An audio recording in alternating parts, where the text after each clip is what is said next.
When you're fed up with fighting food and your body, join us here.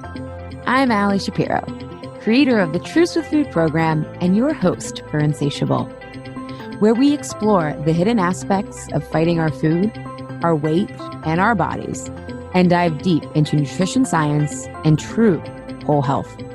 Fair warning, this is not your parents' health care.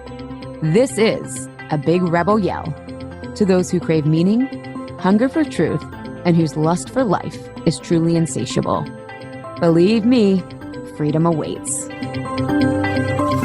Hello, insatiable listeners. Before we get to today's episode, I want to put a trigger warning on our episode. Around minute 5 of the interview, or the second question that I ask Ashley, we do discuss her sexual assault. So if this is something that can be triggering, upsetting to you, you'll want to skip over that part. Again, it's the second question into the interview, and it's about 5 minutes.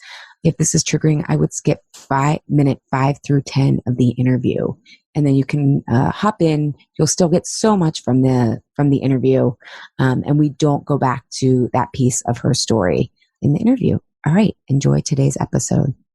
Welcome, everybody, to Season 8, Episode 4 of Insatiable. This season's theme is consistency. It's no secret that consistency is the key to success. Many of us have so much health knowledge and are aware of the latest and greatest food research and have the best of intentions, and then real life happens. Here we fall off track, lose motivation, and get discouraged. Convention tells us consistency is about willpower, discipline, and hard work.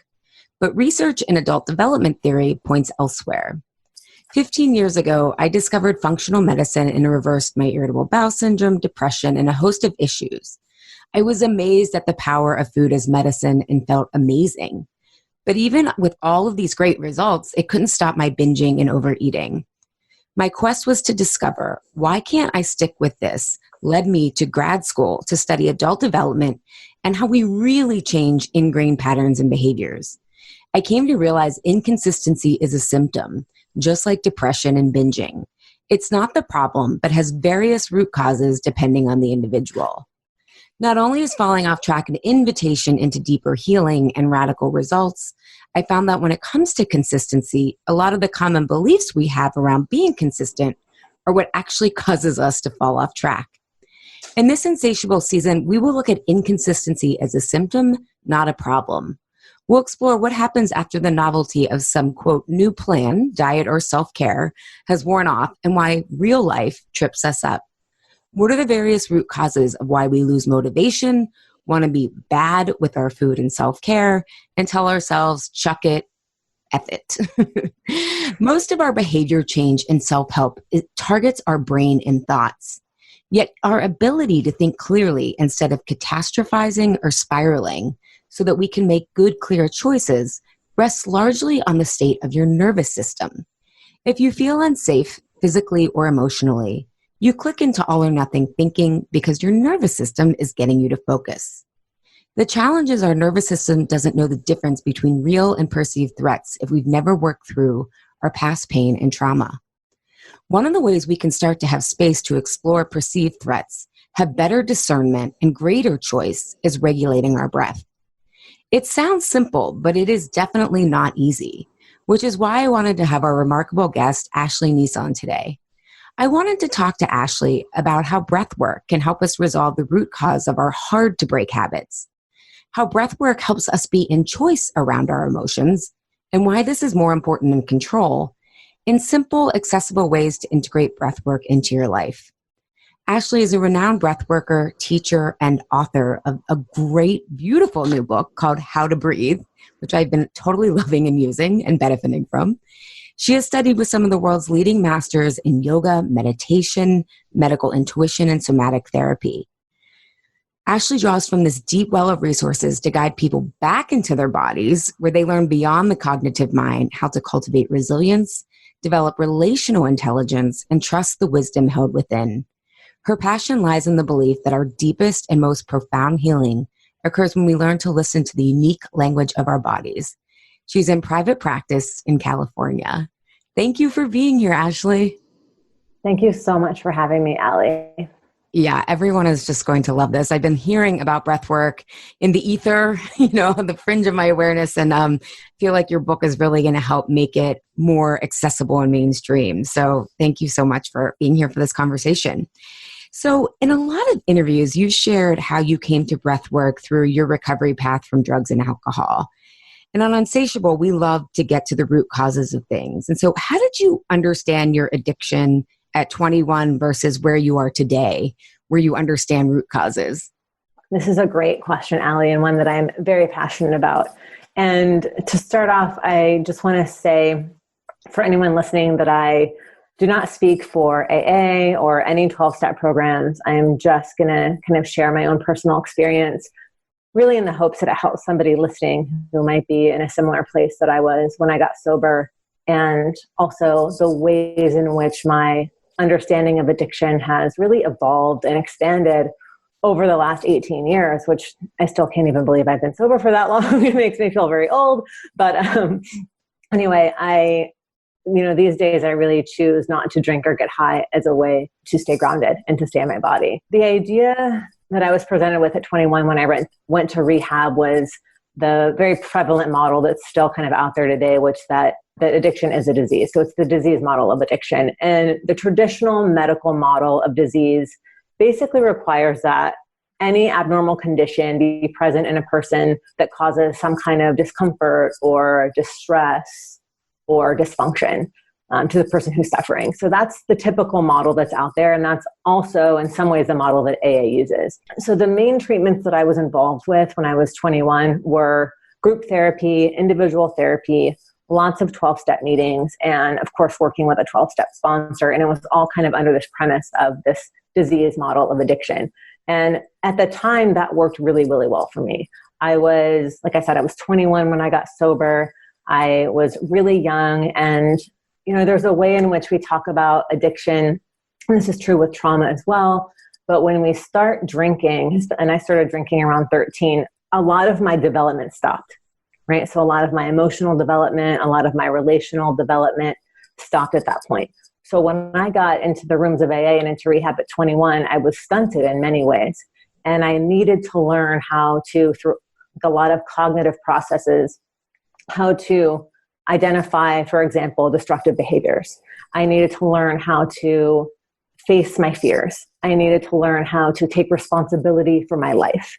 I needed to learn how to kind of accept that there was a bigger purpose for my life. And these things didn't all happen in the first day of my recovery or even in the first 10 years, but these were really the building blocks for how I worked with that disease model of addiction at that time. And all of those pieces were really helpful for me. And after listening to your podcast, so many episodes, especially this last week, I know that this is a big piece of all the work that we're doing. It's like we have to identify what are the markers of our destructive behaviors. We need to be taking inventory daily of what are we thinking about? What are we feeling? What are we eating? Just really looking at those pieces. And being in a 12-step program gave me all those tools that I did not have.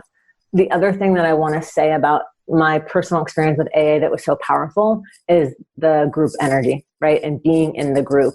And I never really had a safe kind of core group of people growing up. And so being in community, healing in community was really, really powerful for me. I really needed what they call that fellowship of other addicts and alcoholics. And I needed to be around people my own age who were trying to do something different with their life. Because back then at 21, I didn't really know anyone my age who was sober, and I would go to meetings and everyone was like, at the time I was like, if you're 30, you're ancient. So I just thought everybody was so old and weird. And I really needed to seek out other young people who were kind of, making these big choices to make this life change. And so today, the kind of idea of the disease model of addiction doesn't sit with me in the same way, because what I've learned through my own life is that addiction is much more nuanced than just labeling it like an abnormal medical condition.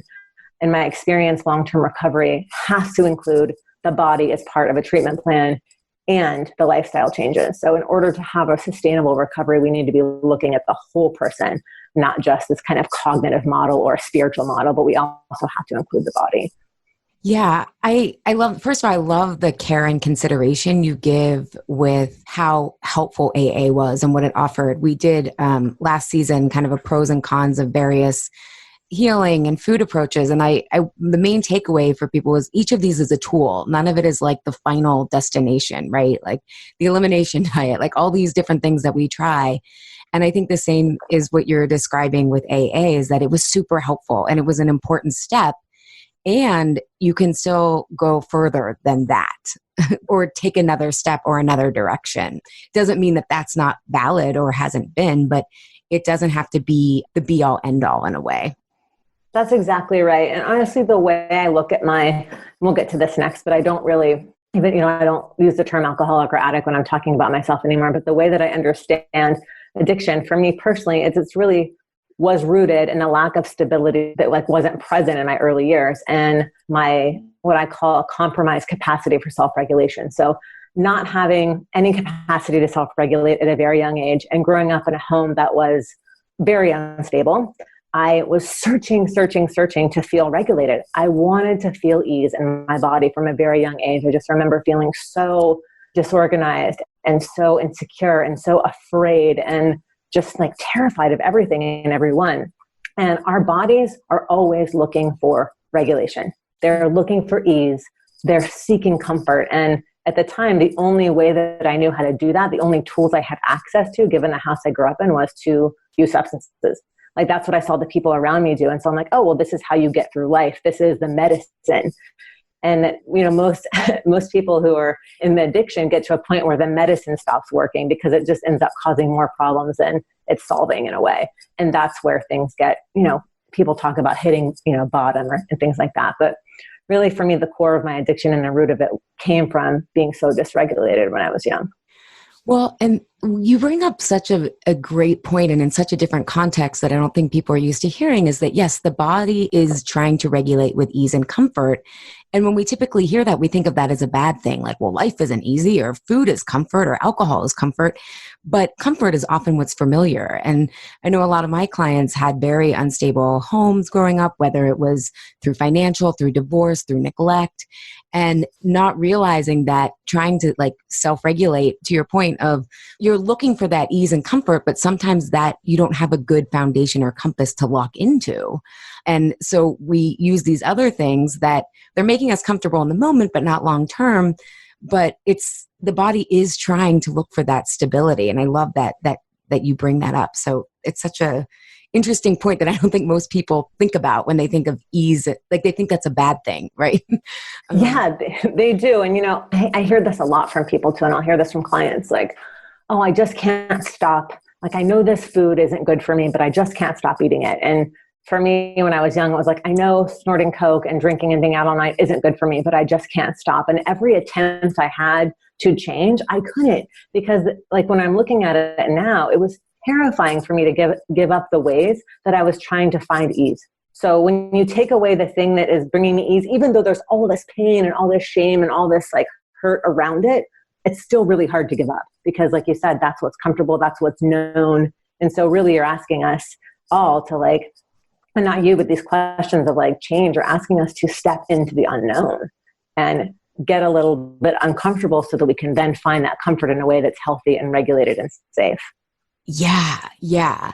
And so speaking of the unknown and getting to a more inner sense of safety, I love that you talk about no longer identifying as, an alcoholic, because that's something, as someone who is a cancer survivor, that label I know gives a lot of people strength, but I don't like identify with that in the sense that like now I know cancer is a symptom of like environmental pollution and all these, even though obviously I went through treatment for it. And even the idea of survivor is, I get how that was useful for me at one time, but I want to be someone who thrives now and who isn't only defined by that, even though it's been an important part of my life. I don't want that identity and the lack of safety it created to rule my life. And so to like kind of leave these identities that were helpful at one time, but no longer, to access this level of freedom, we have to transcend old identities that, again, were at once useful, but it requires reclaiming and cultivating inner safety. And you had shared about coming to terms with being raped at gunpoint. which is probably one of the most dangerous experiences of your life, in which for a long time you blame yourself for. And I see this with a lot of clients, and even in my own healing journey, the self-blame that comes from being victimized and traumatized. And so can you talk about how in working through this experience and how breath work was so important in that experience, helping you fully heal and get to better levels of freedom and ease and comfort within yourself? Yes. That was a big question. It's beautiful and it's big, and I'm just going to give myself a moment to pause and just sit with that. It's big, and I've done a lot of work around this.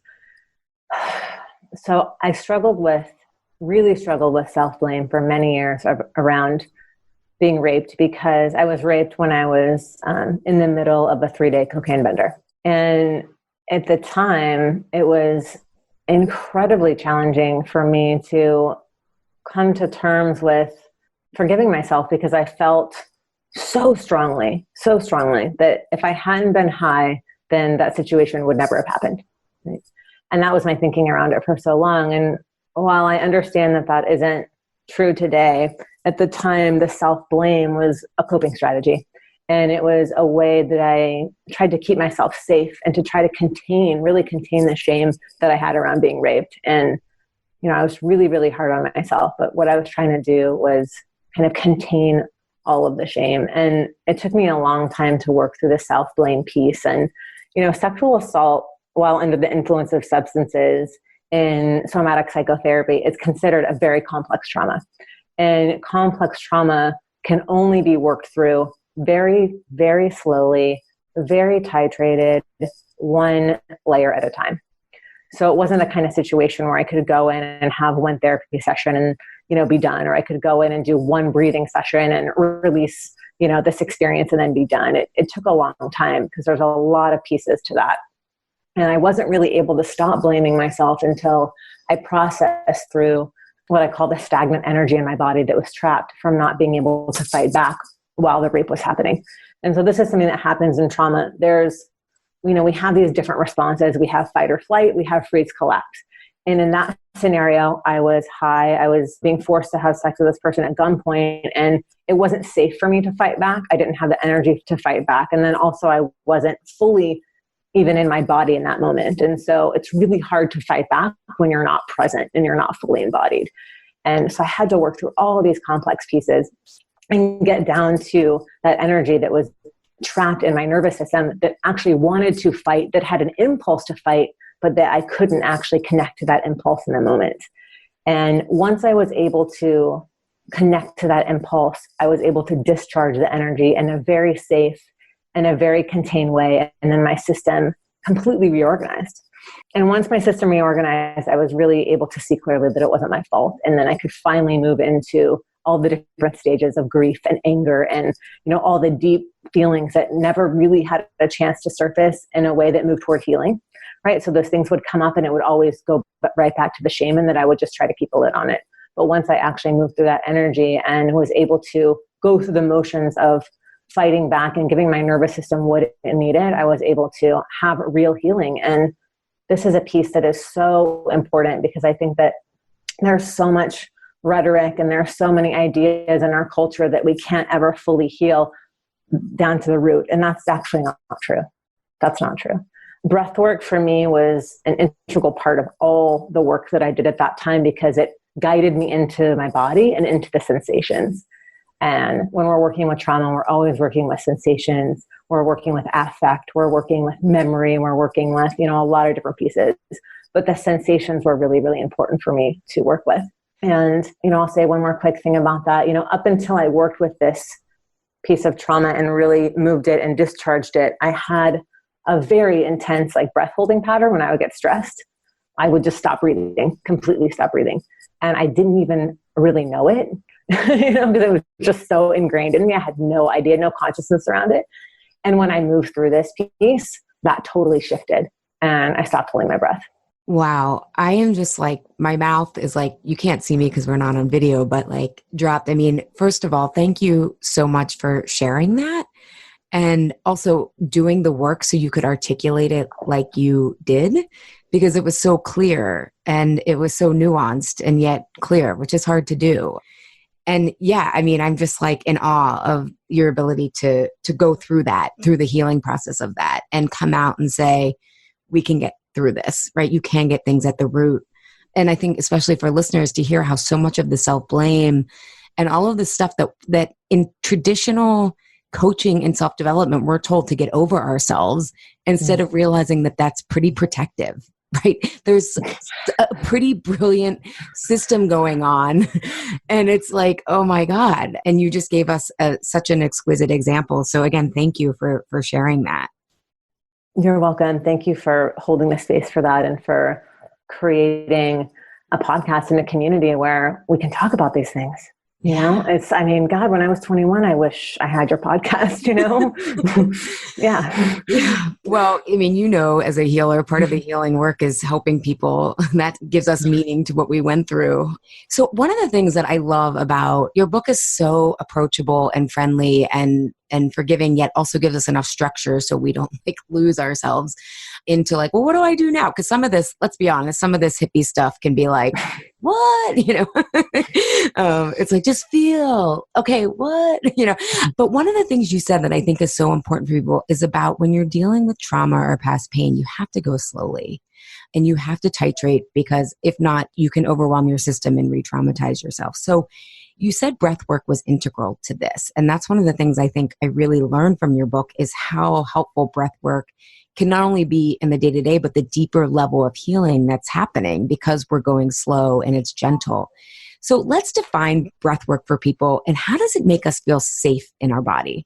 So the way that I typically describe breath work, which again, to your point of the book's accessibility, that was a really important piece for me in writing the book and in sharing about this work, because it is really deep and it's really profound and it can get woo really fast. So like real fast. And my intention with the book was really, how can I toe that line? How can I touch into spirit? How can I touch into these deeper layers and, you know, create a conversation around it, create space for it? And also, how can I keep this so practical that, you know, my mom could pick it up and start a practice right now? Like those were the pieces that I was holding. And it's kind of a lot to hold when you're writing a book. I think usually people are going in one direction or the other. They're going to keep it super simple or super deep, you know? Yeah. And so anyway, I appreciate the way that you articulated that, because that was a big intention of mine with this book. And I mean, the way that I typically define breath work is that it's a very general term for a range of methods that when we practice with an awareness will have a lot of benefit. So that benefit could be emotional, mental, physical, and spiritual. And essentially, breath work is breathing that is practiced with mindfulness. So conscious breathing, breath awareness, those are all really good ways to define breath work.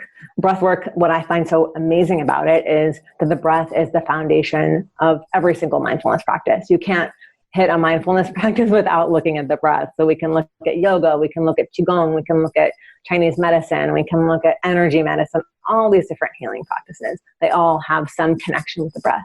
And for me, the piece about grounding is that it's impossible to feel safe in our bodies. It's impossible to be present if we're not actually here in our body.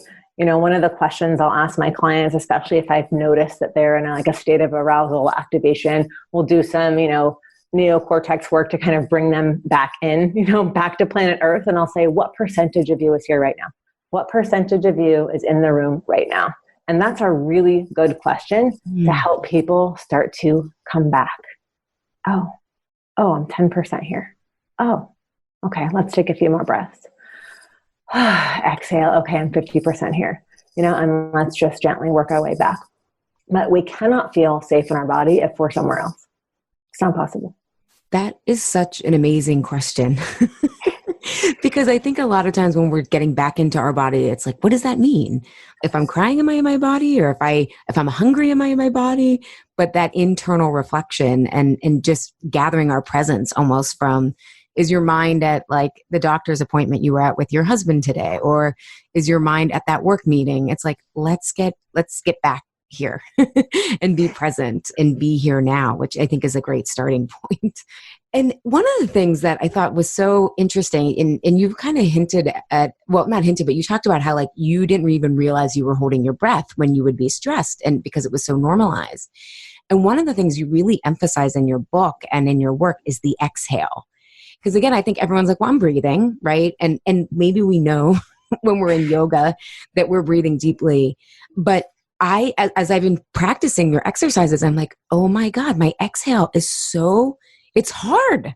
Like, so can you talk a little bit about the exhale and why it's so important in calming our nervous system down? We've got some science geeks in the crowd, so they'll love to hear about the diaphragm.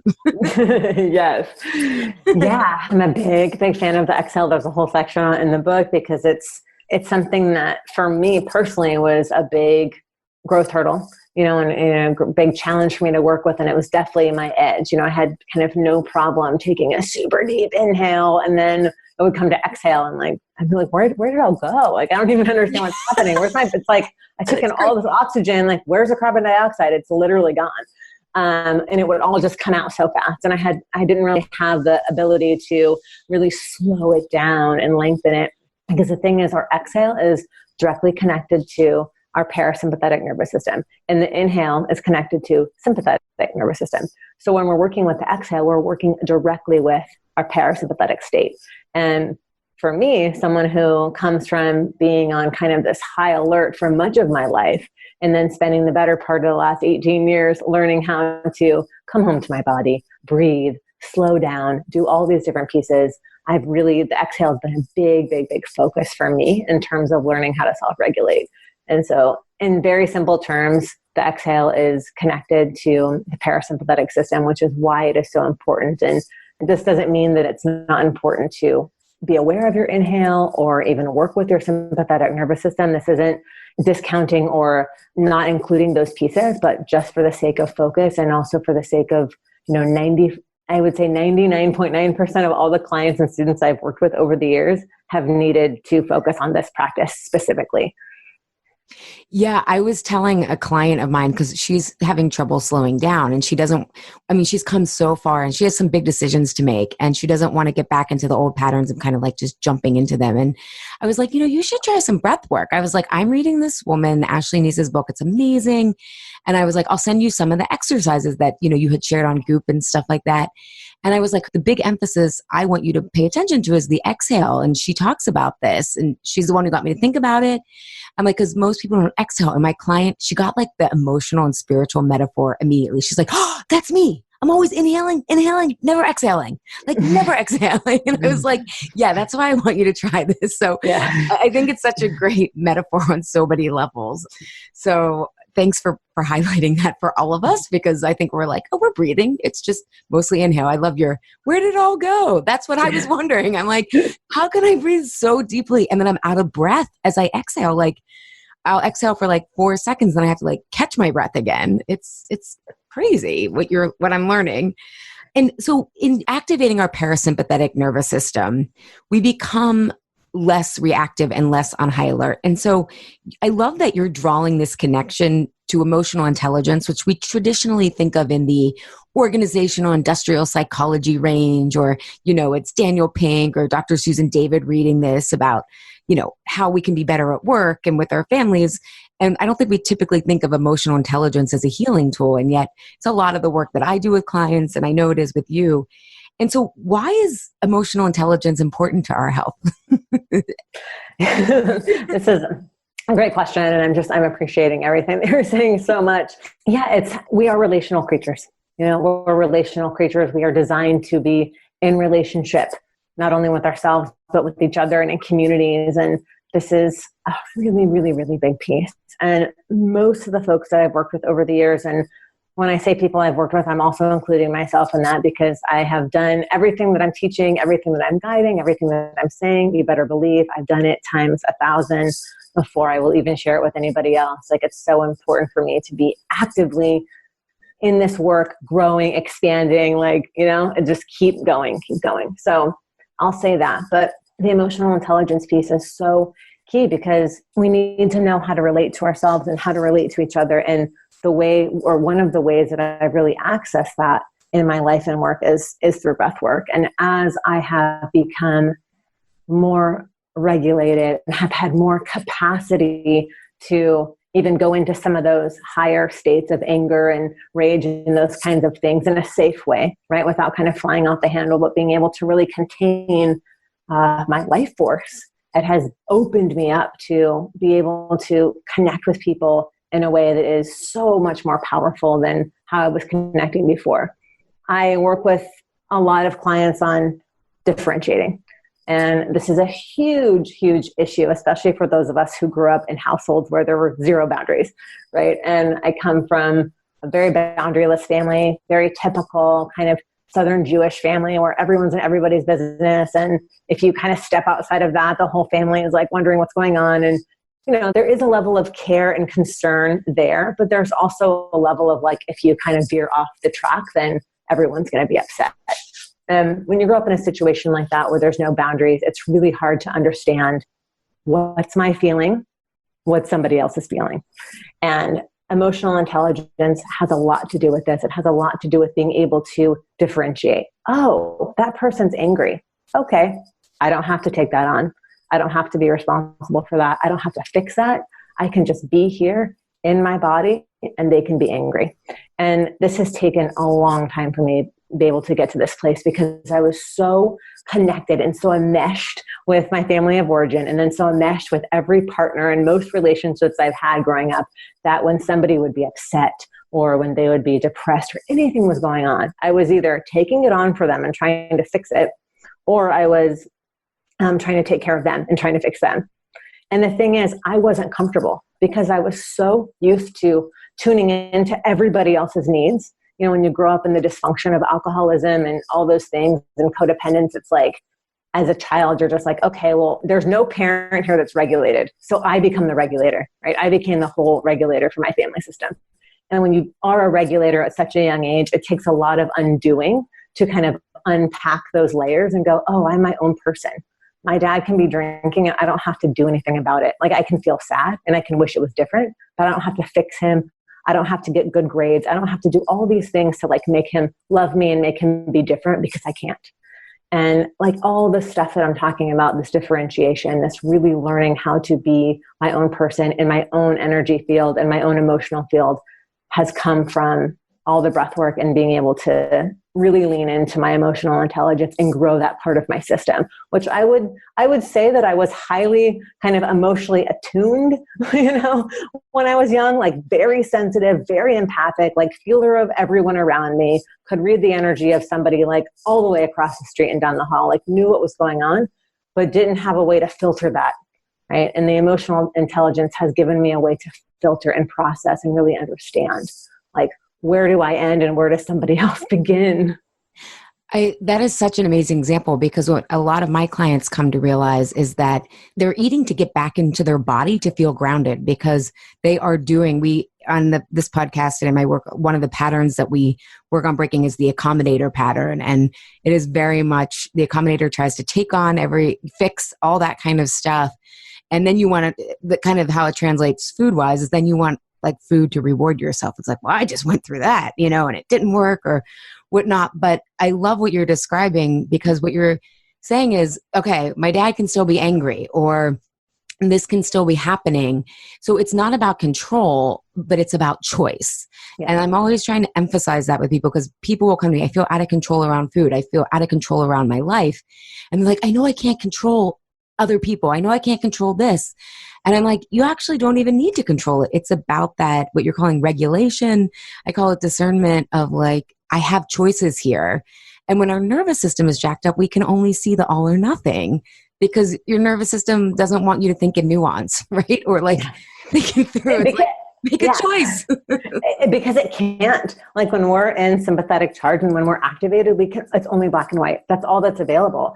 And like what you're talking about choice, I love that. And, you know, I've used a similar languaging with my clients. And one of my biggest goals is like, let's broaden that menu of options. And when we're able to downshift and go more into a parasympathetic state, our menu of options expands. And we're like, oh, I've got like 10 choices instead of all or nothing, right? Yeah. And that's the freedom we're craving. Yes.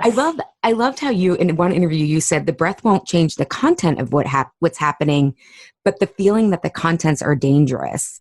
And I think that's so clear and liberating for people. Like, oh, it's not that I have to change all my thoughts and reframe, and that can be helpful at times. But the first step is like, wait, is this as dangerous as as it feels and as I'm thinking about it in terms of black and white? Yeah, that's such a good point. And that's, I think too, as a culture, we're kind of obsessed with, and this is all comes from analyst psychology and, our whole history with psychology, but we're kind of obsessed with narrative, right? We're so obsessed with the narrative. And like, we know this from science and research now that every time we tell the story, it's different, right? And you can have 6 people in a room and each person is going to remember that experience differently. And so this idea that like the narrative is like the truth is really problematic because it's elusive and it's shifting. And as we heal, our memories change too. And I've seen this. It's like we can, when I first was sober, it's like I would look back at my childhood and it would just be all dark, right? And it was like, oh, everything was hard and it was bad and it was this and it was that. And I look back all these years later and yeah, there were a lot of hard times, but I also can see the joy and the love and the beauty that was also present. And like we've been talking a lot in this interview about the nuance of things. And I think that that's a really important piece too, is really being able to see all the different shades of gray. Yeah, that process happens to my clients too, as well as starting to be. And I mean, I kind of hypothesized, and I'm sure I could find research to back this up, but your system is trying to abstract like from these experiences to keep you safe. And so if you don't heal, it keeps abstracting further and further because then you see like 20 years out, like I talk about, like uncertainty became very dangerous for me at 13 when I went through cancer. But then because I didn't know to heal that pattern or look at it, it was like by the time I was 25, anything that was uncertain became this big downward spiral for me because the feeling overpowered me in a way. I'm not being super clear, but like it's just the feeling will grow and you'll have less resilience and around it and less choice around it the longer it goes on. And then that reflects how you review the past. I love that you said that the past does change as we change in the present. It's kind of super trippy. I mean, I could talk about that for like 3 podcasts. It is. And just to your point, because what you said was so beautiful. And another way to articulate that, because, you said, I want you to, I'm not sure if you're understanding me. And I was understanding you like 100%. It made so much sense to me. But what happens, so you're talking about this and kind of feeling unsafe in the nervous system and when your body's feeling unsafe. And so and this is like about the nervous system.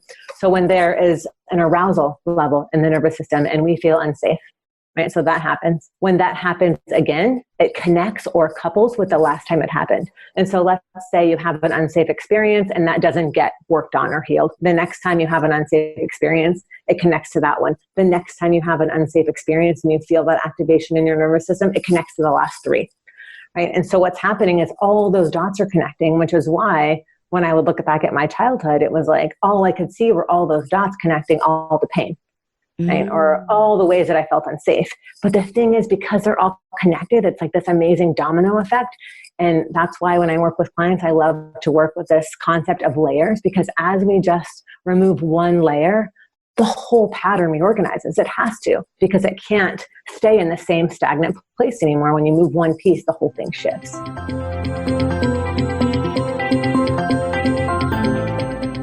It's that time of year again.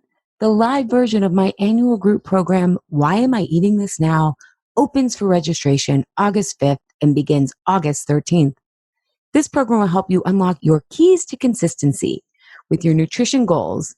And with a small group of 15 people, we will get to the root causes of why you fall off track. Together, we'll transform those patterns and behaviors, no willpower required. To learn more, check out episode 6, season 5, where Why Am I Eating This Now participants, Dr. Tina Bugren and Lourdes Brawley, discuss how using adult development theory, which is not therapy or coaching, made the program so challenging, life-changing, and different from anything they've done before. A year later, they're still seeing results, impact, and feeling further transformed. Here's what they shared. Dr. Bugren said, Why Am I Eating This Now is about getting to the root of things, not hovering on the surface as too many other programs' plans do. As a result, I stopped slipping with my healthy eating and falling into old thought patterns. I got unstuck and have the tools to keep going. 1 year out of the Why Am I Eating This Now process and using the tools, I've lost 20 pounds and kept them off. Lorda shared, I joined Why Am I Eating This Now because I wanted to move forward in my own self-development. I was able to discover the deeper conflict around my food battle, including how it protects me and how to move forward.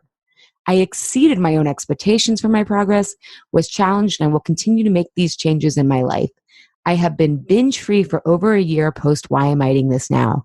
I truly thought I'd never break free from emotional eating, but I have. And I am much bolder in my life. Yes, win-win. If you're ready to work smarter, not harder, to be consistent and reach your nutrition and wellness goals, join us. Full details are at alishapiro.com. Why Am I Eating This Now live program. And make sure you sign up on my list so that you can get the early bird discount. And if you don't want to wait, you can get started today with the self-study program now. What you pay for this will be credited towards the cost of the live program. So why not get started today and start getting relief and clarity?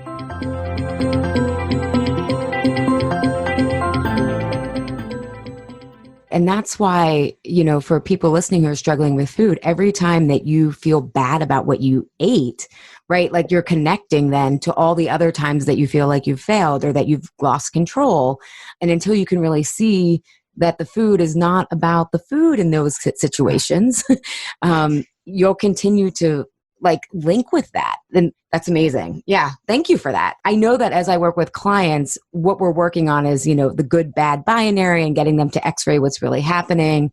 But I didn't understand probably why for all of us, it feels so shameful, right? I mean, we're chipping away at that shame, but that's partly why it feels so shameful is because every time you have go overboard with food or whatever, you're linking to all those other times because most people don't get out of the diet binge cycle. It's because we have poor I don't want to know if we want to call it treatment plans, but poor approaches to it, right? We just fall back on willpower and discipline instead of, no, you've got some unresolved pain and trauma we need to look at. Yes. I know. Well, and this is what I loved. In your book, you have a breathwork practice for anger, for resilience, for unwinding. Oh my God, I did the unwinding one after such a cognitively intense day of work. And I was like, this stuff works. I was so excited. How did you come up with this approach? I'm just fascinated. And I love it again, because most of my clients need some structure, but they want that flexible structure. And this book provides that. It's feeling angry or, need to unwind. I love it. So how'd you come up with exercises for each state of being that we're feeling? So the way that I came up with them, it's really a hybrid. My methodology is a hybrid based on so many years of studying my breath with myself, with clients, and with a myriad of teachers, studying with different somatic therapy teachers, also doing neuroscience research, and of course, just practicing all the stuff that I'm teaching. My initial background with breathing came through meditation, Zen meditation, and Hatha yoga. And that's where I was introduced to the breath. And that's where kind of early stages of my practices began. So more kind of classical, traditional pranayama or breathing practices. And they've expanded as I've expanded, of course. And also really looking for ways that I could teach the practices that felt more contemporary. I was teaching very classical Hatha yoga for a long time and just felt like I loved the techniques, but the languaging just wasn't quite resonating with a lot of my students, which also makes sense because it's, in some ways culturally appropriated from another country and time. And so we have to look at all those pieces too. And so I was like, how can I just create this in a way that feels really fresh and modern and really accessible? And so it's really a hybrid of all those different pieces. And there are some practices in the book where I talk about, here's the research I did, here's where this practice comes from, or here's a nod to a very classical Hatha yoga pranayama practice. And, giving, respect where it's due, of course. I think that's really important. I didn't just sit there and channel all these things out of nowhere. You know what I mean? They came from somewhere. I have a lot of teachers. And the other thing with the book is that I really wanted that. And when I sat down with my editor, initially it was we were going to do 50 practices. And then I was like, that just seems overwhelming. I wouldn't go buy a book that was 50 practices. I'd be like, how can they all work? That doesn't even seem real. You know what I mean? And that just seemed a little cheesy and weird and not the direction we wanted to go in. And so we were like, okay, great. How can we just narrow this down? And then we're 25. It sounds like a good number. I was like, I definitely have more than 25 practices, but let's just hit on the topics that I'm seeing the most in my life and in the life of my clients, and the ones that I have worked with them for years and have expanded. And the other way that, we structured the book was very intentional, kind of doing all the practices in the beginning and the table of contents, just in alphabetical order. And the idea, I work a lot with oracle cards, right? I don't really know much about tarot, but I work with a lot of these animal decks, and I'll, shuffle my deck and I'll set my intention and I'll pull a card. And it's always like just spooky how accurate it is. But I love the idea of the oracle. And I loved this concept that somebody could open the book and just kind of close their eyes and move their finger down the page. And then when they got to a point where they just felt a hit, they would open their eyes and stop on that practice. And I wanted people to be able to approach this in a lot of different ways. Yeah. And I mean, Ashley also has a background in art, and it's like beautifully designed. Like I feel like the design embodies the message, which is hard to do, right? Like the medium is the message, but it's such a beautiful book, and you just feel calm opening it. And I'm laughing about like the 50 breathwork exercises, because when I see those articles of like top 50 or top 100, I'm like, oh, I can't even, I think they're saying like, this is a good thing. And I'm like, next, I can't handle it anymore. So one of the things you said you used about kind of what was coming up in your life and that of your clients. One of the things I'm noticing these days is a huge desire for people to want to slow down. It seems like the busy badge of honor is starting to lose its luster. And so what is your favorite practice in the book to help us slow down? My favorite, there's a few, but I honestly will suggest the unwind practice in the end. And it's one of the most advanced practices in the book, meaning it's, if you're brand new to breathwork, it wouldn't be something that I would have you actually start with grounding. So if you're brand new to breathwork and you're looking to slow down, start with grounding. And then if you've done some breath work or some meditation or some yoga, start with unwind. And the unwind practice is just like a very quick and easy way to regulate the nervous system. And I have yet to meet a person that it hasn't worked for. It can feel a little odd in the beginning, and it can take some getting used to. But I promise if you do that practice for a few minutes for a couple of days in a row, you will really start to notice a shift. And most people notice a shift after just a few minutes of one practice. But I typically suggest like practicing days in a row. And like you talked about in the beginning so beautifully, consistency and like really showing up for it. So yeah, those are the two that I would suggest. So if you're new, grounding, and if you've been practicing for a little while, unwind. Okay. And because you've clearly done your healing work and can speak about this clearly, I want to know how you define grounding for people, because it's going to help them. I love this question. Again, it's like one of those things, it's something that I say and write about so much. And I think defining it is really, really important. For me, grounding is feeling at ease in my body. So feeling at ease in my body. Oh, I love elegance. It takes a lot of work to get to elegance, people. And one thing I just wanted to circle back again about the book, and I love in your approach, is that I remember several years ago, I used to live in Philadelphia, and one of my favorite yoga teachers there, we were having a feminist chat, and she was telling me how she stopped teaching the Bhagavad Gita because she realized how patriarchal and masculine it was. And I think we often, it's so matrixy because we're looking at these ancient texts, or we try to go to the wisdom of the ages, but we don't realize that most of the wisdom of the ages was still highly hyper masculine focused. And that's why I just love so many women getting in the game, or, getting in the game, throwing their hat in, whatever. God, I'm even using sports metaphors, right? I don't have like a feminine metaphor for this, but I've kind of been saying, like, I feel like women are putting together, like reconnecting and interconnecting, which should have never been separated in the first place. And men can do it too. It's not, that's a gendered lens, but I just love that you intuitively sense that, okay, I can combine this into something that really, really incorporates the body and has a feminine lens, more feminine, or meaning yin archetype, not female. And now I'm going down a rabbit hole, but do you get what I'm saying? Yes, I do. And I really appreciate what you're saying, because for me as a practitioner in this space, like there are very, very few female identified folks in the breathwork space as teachers that have kind of risen to a particular level, given all, how many decades of work they've put in, right? It's not just like someone was like, oh, you're a teacher. It's like everyone's been doing work to get to this place, but there are like I look around and it's a very like masculine, men dominated scene, breath work. And so much of the breath work that's taught is like very intense.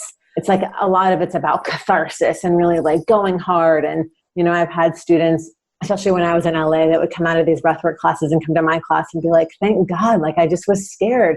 This guy was literally like, yelling at me to breathe and like scream and feel my pain. And they're just like, that's really intense. Like I'm looking for something that's just like a little bit safer and a little bit quieter and a little bit softer. And again, there's no, I'm not right or wrong and he's not right or wrong. There's so many approaches, which is so awesome. Like there's so many different ways to access whatever it is that we're trying to access. But I was really feeling that in this space as I was building my practice and as I was starting to get press and kind of coming out, and so many amazing people reached out to me and they were just like, thank you for sharing this work in a way that is really, really different, because so many people have an idea about breath work and I'm really trying to disrupt that.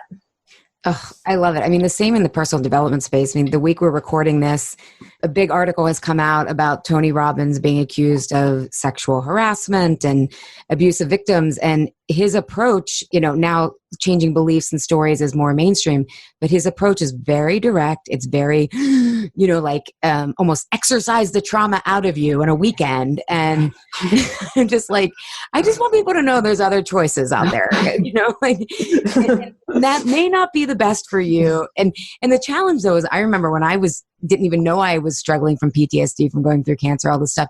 I was attracted to that because it felt so certain and so quick. And that's all I wanted. I was like, I don't want to talk nuance and discernment. I want a black and white answer because that's how I'm seeing the world.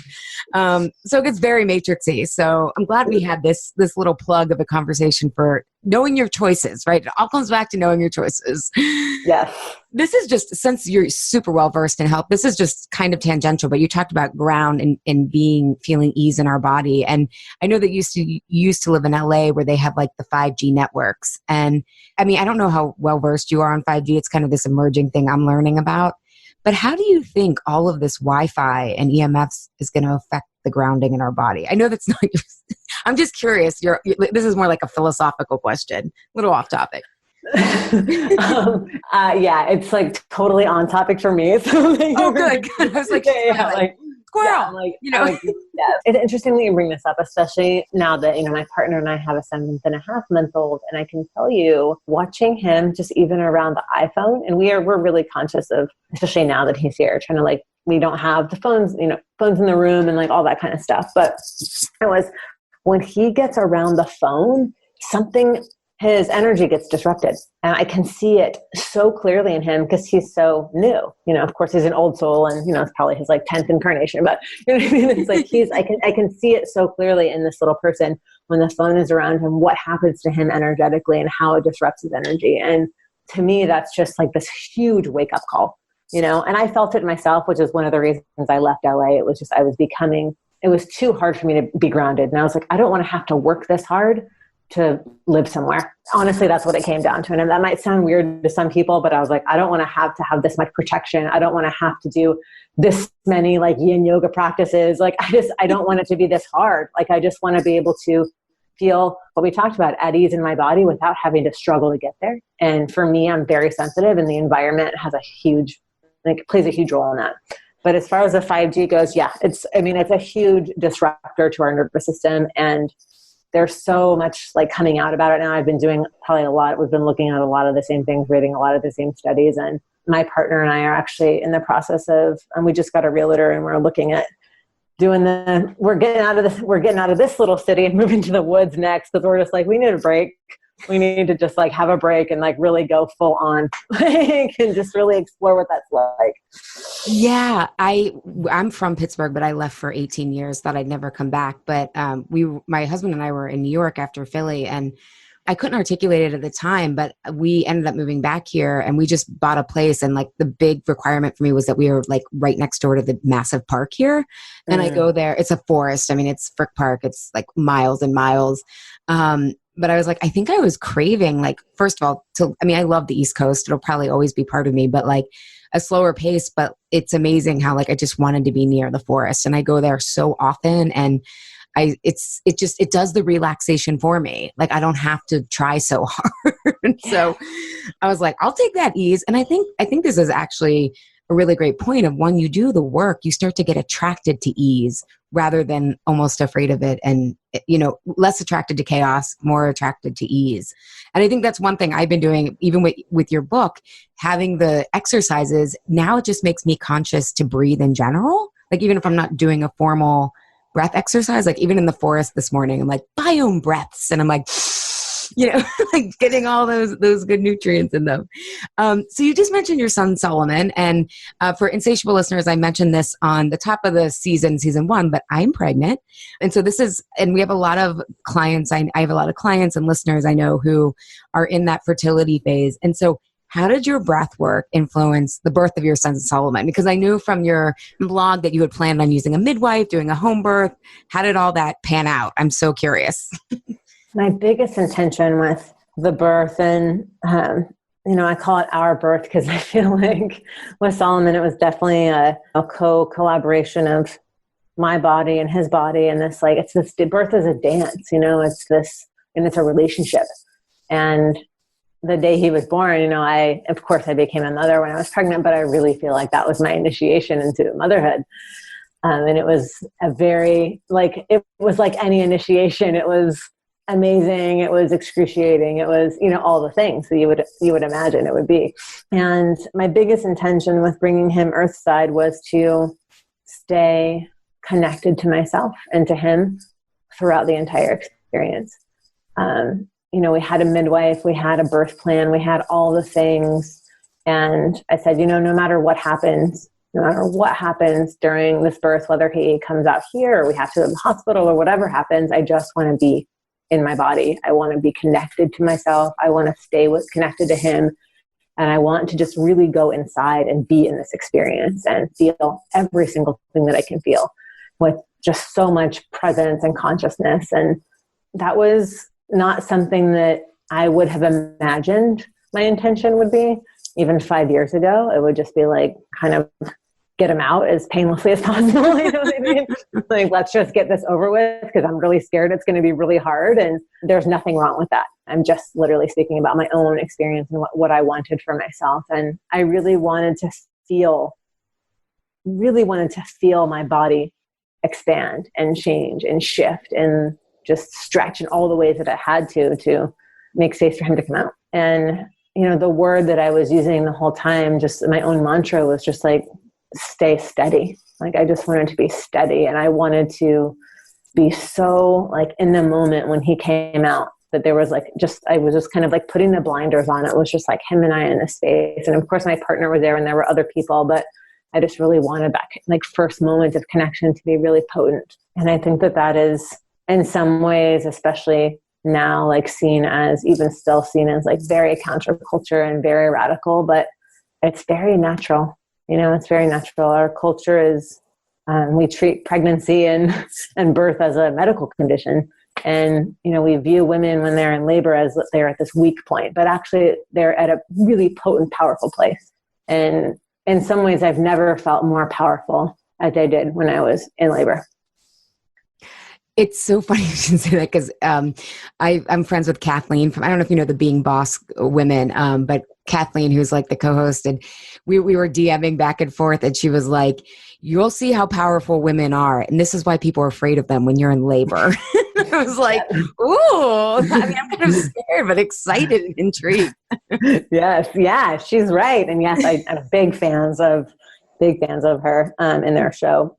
But yeah, I felt that. And, I was reading, we talked a little bit before the show started about different books and things like resources that we've been reading and paying attention to and checking out in this new space of being a mother and motherhood and on the journey. And yeah, I was happy to tap into that work and just go, oh yeah, there's this whole thing there's this cultural imprint that I have around like what this looks like. And also the experience that I went through when I was born and what my mother went through. And even though, of course, I don't cognitively remember it at the time, but I still had a very big somatic imprint memory from my own birth. And I really just wanted things to be like done with a level of consciousness and also recognizing like what and being grateful, just so grateful for what a privilege that is I mean, it's a huge privilege, a huge privilege. Yeah. And, as you're talking, I'm just thinking about when you can really get things out at the root and regulate your nervous system. And we talked about choice, like you just gave me so many choices and ideas about what I want for my own birth. And I think the more that you work with choice, the more expansive, right? Your ideas get, and the more creative. I mean, I know with my Choose with Food clients, that's a lot of, we're always looking for we call it option C rather than A or B, right? Like lean in or lean out, or wait, can I choose something else? Or this is good or bad, or, discernment. And I think the more we can regulate our nervous systems, the more choices we see. And not only the more choices, but the more expansive and true to who we are and the path that we're on that we can get. So thank you for sharing that, because I just got a whole lot of ideas. I'm so glad. And I love what you said about choice, because, and what you've been saying, what we've been talking about in terms of choice, because ultimately that was, a huge, huge piece around the birth too, is that I really wanted to feel empowered and to have choice and, to be conscious. So no matter the outcome, that there were choices, and there were choices that were made all along the way, and that it didn't have to feel like this rushed experience where I'm like, wait, what's happening? Like I wanted to, like we talked about too, really slow things down as much as I could, so that I could have access to those choices. And also so that my birth team knew exactly what my choices were in case I was in a moment where I couldn't, say them out loud.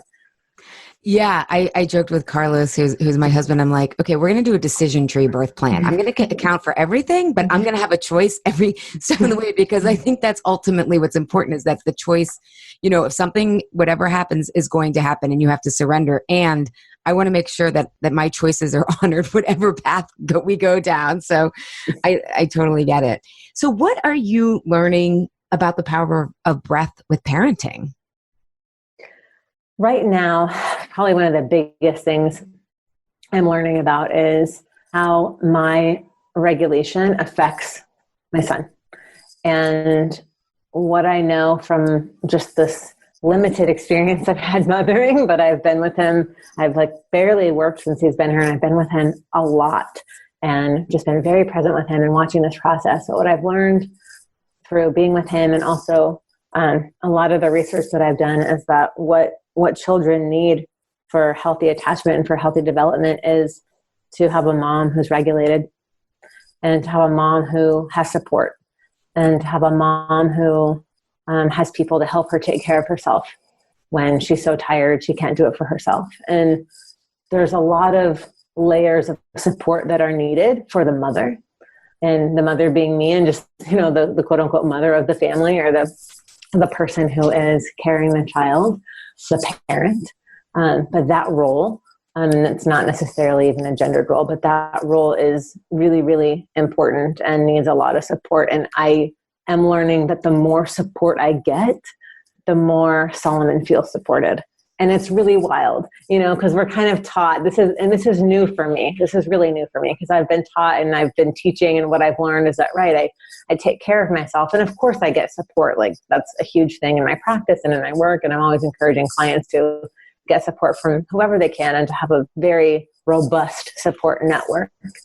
But I've never seen it so clearly as I have with my son. And the more support I get, the more relaxed he is, the more at ease he is, the happier he is. It's because he knows I'm being taken care of, and that I have what I need. And for him, that's just so life-giving, and that's so affirming, because he doesn't have to then do something for me, right? And so many babies come into the world, and I was one of them, feeling like I had to take care of my mom, right? And there was kind of this unspoken agreement, whether it was conscious or not, that that's what was happening. And I really don't want Solomon to grow up feeling like he has to take care of me. Yeah, that is, I just keep thinking about the absence of the village that we don't even know we're missing anymore, right? Yeah. And I keep thinking about for so many of my clients who grew up with neglect, or a mother that wasn't functioning, or even a parent, and how even today, if you can get the support you need, that's healing. You're making new choices rather than taking it all on like you had to. You can make new choices even today. But I love that you shared that, because again, I think it's something that's so natural and that people need, but often it feels like, oh, I should be able to do this. Why is this so hard? It's like, because we're missing the village. I mean, this is literally like every conversation I've had. It's just, and my partner and I are out here in California. We don't have a ton of family around, and we really are in some ways like so far away from that village. And yeah, it's a huge thing. And I didn't even really, it's like I knew that going into it, and we planned as best we could to have meals delivered and all the different things that you do to kind of set yourself up for. At least what we wanted to do is I really wanted to set myself up for the first 2 months. I could just literally be in bed with my baby and not have to cook and not have to go into the kitchen and just be with him and take care of him and heal myself. And I had no idea until I was in it just how much we needed that. You can't, it's like you can know it, but you can't really know it in your body until you're in it. I know. I always tell people, remember those books in like the early 2000s, like why French women don't get fat. I'm like, you know why they don't get fat? Because they have a social safety net. They get a nurse that comes to help them for the first year. They know that if they take a lunch break, they're not going to be fired. Like, let's look at the social systems that make them feel safe in their body. Yes. No one's talking about that. It's not their scarves. Okay, people. No, it's really not. It's really not. The other quick thing I wanted to just say too about parenting that I feel like has been a big piece for me, especially these last couple of months now that Solomon is just developed. I mean, babies develop so rapidly. It's just really wild. And, he's learning the things with his body, and he's learning how to crawl, and he's just going through all these like huge developmental milestones. And part of what happens with him, and this is apparently according to our therapist that we say just very common in babies, and which makes sense. But as they're going through challenges, they can feel like he doesn't get overloaded or overwhelmed, but he gets frustrated, right? It's uncomfortable and he gets frustrated, and he's just trying to like get his right knee forward, and he just can't quite get it. It's like his mind knows that it can happen, but his body just can't get it yet. And so he gets frustrated. And what was interesting in the beginning was I was watching my own impulse, like when he would get and just immediately he would get frustrated, and then I would go pick him up, and I'd be like, oh, it's okay. And I'd hold him. And now what I've been practicing is just letting him get a little frustrated and just sitting with him. Like I'm right there with him. I'm watching him. I'm like, hey babe, I'm with you. I'm here. Like mama's here. She's not going anywhere. I see how frustrated you are. And like, we're going to get through this. And what's so amazing is how much that is expanding his capacity for resilience, because what's happening is he is learning a different way. And sometimes he can't get there, and I will pick him up, of course, and comfort him and do all the things. But other times he gets frustrated and he starts to cry, and then he changes. He does something different. And it's so powerful. It's so interesting you say that, because my sister got me this book that she's like, all my friends who have kids said they wish they would have read this early. And it's called Growing Up Bebe. And it's actually this American journalist living in Paris. And she talks about the pause when you're trying to get your kid to sleep. And like, rather than just rushing in, because sometimes when babies are learning to sleep, they talk, they coo. And if you go in and rush in there, you're actually training them to wake up every 2 hours. And they're like, of course, if they start crying after 5 minutes, then you go in there, right? But as I was reading that book and your book at the same time, I'm like, this is why breath work is so powerful, because rather than just reacting to that impulse to want to, okay, I'm going to help you. Okay, I'm going to make this all right and fix, right? It's like, okay, the breath is going to help me take the pause, and it's going to be better for both of us in the long run. Well, and part of it, your next book has to be like the breath pause or something like that.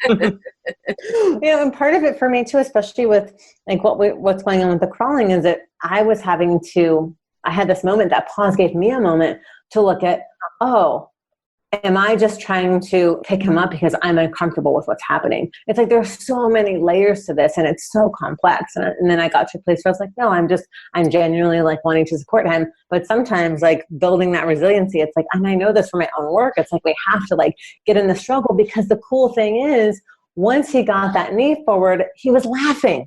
He was laughing hysterically. He was so happy. There's joy in being able to do that and get that peace. But I have to actually give him the space to get there and go through that little bit of a struggle so that he can get to the joy and find that within himself. Oh, I love that. And that's why your book says 25 simple practices for calm, joy, and resilience. They're kind of a package deal, people. So, Yes, yes, they are. so Ashley, if people, first of all, if you want to get started, you guys buy her book, and we will link to it in the show notes as well as a ton of things. But it's called How to Breathe, 25 Simple Practices for Calm, Joy, and Resilience. And what is your recommendation for consistency when we start? How many minutes? You had mentioned about that a little bit before, but wanted to get your expert opinion on just to start. What do you think is good to be consistent with? I typically suggest people start with 5 to 7 minutes at a time. And again, with the caveat that if you set your timer for 7 minutes and you've done 2 and you're just like, that's all I can do right now, then be gentle with yourself. Like, gentleness is key, but try to go in the 5 to 7 minute range. And I find that, 5 to 7 minutes is good because it gives you enough time to kind of get the hang of whatever's happening, burn off, whatever thought or thing that's kind of coming up, and then actually get into your practice. A lot of times with more kind of mental meditation practices, they talk about this burn off, right? They talk about that a lot in transcendental meditation. It's like you get like these 5 to 10 minutes of just like burn off before you actually go deep into your meditation practice. But the cool thing about breath work is that you don't need to practice for 20 minutes. It actually will happen a lot faster because you're working directly with your nervous system and to be able to drop down into that parasympathetic state. So it's not a top-down approach. It's actually a bottom-up approach, which is why it's so effective. But I typically will suggest, 5 to 7 minutes to start. If you're brand new, like I mentioned before, start with grounding. It's a really, really good practice for just learning how to feel regulated in your body. And then from there, just kind of explore whatever practice you want. I also suggest in the beginning to pick one practice and try to stick with it, at least for a week, if not 2. That way, you'll start to build the somatic memory. You'll build the nervous system imprint of what that practice feels like in your body. And the more you set aside that time for that consistent practice, the more you're going to be able to access the benefits of those practice all throughout your day, right? It's like I'll have people who say, like clients will be like, oh, I did it one of your breathwork practices twice and it didn't work. I'm like, okay, wait, you did it twice? Excuse me, what? Like, okay, why don't you try it every day for 21 days and then call me and tell me what happened? And then they go, oh, it really works now. I'm like, yeah, we have to be consistent. We have to do the thing, especially if it's something that we're not used to doing. You're not going to, sit down at a piano and go, well, I tried to play and I don't know how to read music. And so, oh, well, it's like, nope, you got to practice, which I know is a huge thing, around what you're teaching too. It's like we have to be consistent. We have to show up and you'll see this throughout the book. I am encouraging folks to show up with a lot of gentleness, a lot of softness, and, it doesn't need to be this rigid thing. Yeah. And I will tell you guys, as someone who's very skeptical of quick fixes and things working simultaneously, I was really surprised at how, I always tell clients life is energy management, not time management. And I was like, well, what can 5 minutes do? Right. But it's shifting the energy in such a dramatic way, and it will give you like at least triple the return on your investment in terms of like you spend 5 minutes doing it, you're going to get like 15 minutes of energy back or at least enough energy to keep going with what you need to do. So I cannot recommend it enough. It's so beautiful to look at and it's so accessible. And again, I love the flexible structure. So you can be in choice about what you want to do. And the structure will help make sure that you feel successful with it. So Ashley, thank you so much for your time. We will link to people to find you, and you do these great gratitude journals on Instagram. I follow you there. Where can people find you online? So you can find me on Instagram. My handle is at Ashley_Neese. You can also find me on my website, ashleyneese.com. We're actually next month launching the first in a monthly series called How to Breathe Deeper. And it's a live book club class, which I'm very excited about. So there'll be live offerings every month where you can tune in anywhere in the world. And we're going to do a breathwork class and also a book club. So each month we'll have a different theme. Oh my God, that's amazing. You'll get the power of the group. We need each other, people. Yeah, it'll be great. My one-on-one practice is like basically full it's been really hard to manage that, especially now with Solomon, and I haven't been able to open up my books in the way that I have in the past. And so I'm trying to do offerings that are really, in alignment with where my life and where my energy is now too. And so how can I expand my offerings? And what you're talking about is so beautiful. The energy management. I'm like, I can't actually see 9 clients a day anymore like I used to, but I can do these 2-hour classes a couple times a month and see like 300 people. So it just makes way more sense. Yeah. And I mean, in Inc. magazine a couple years ago, they talked about this doctor he was so tired of being able to see like patients for 10 minutes a day. So he got all his type 2 diabetic patients, like 10 of them together, and they had an hour-and-a-half meeting. And he was like, oh my God, it was so much better than seeing everyone privately, because everyone in the group met each other. People knew what questions to ask. The people who didn't know what questions to ask learned what they should be asking. And I think that's what's so powerful about group work. It really can help exponentially. So thank you so much for being here again. And Ashley, and again, the book is How to Breathe, 25 Simple Practices for Calm, Joy, and Resilience. Thank you so much for being here, Ashley. Thank you so much, Allie. Thank you, Health Rebels, for tuning in today. Have a reaction, question, or want the transcript from today's episode? Find me at allieshapiro.com. I'd love if you leave a review on Apple Podcast and tell your friends and family about Insatiable. It helps us grow our community and share a new way of approaching health in our bodies. Thanks for engaging in a different kind of conversation. And remember, always, your body truths are unique, profound, real, and liberating.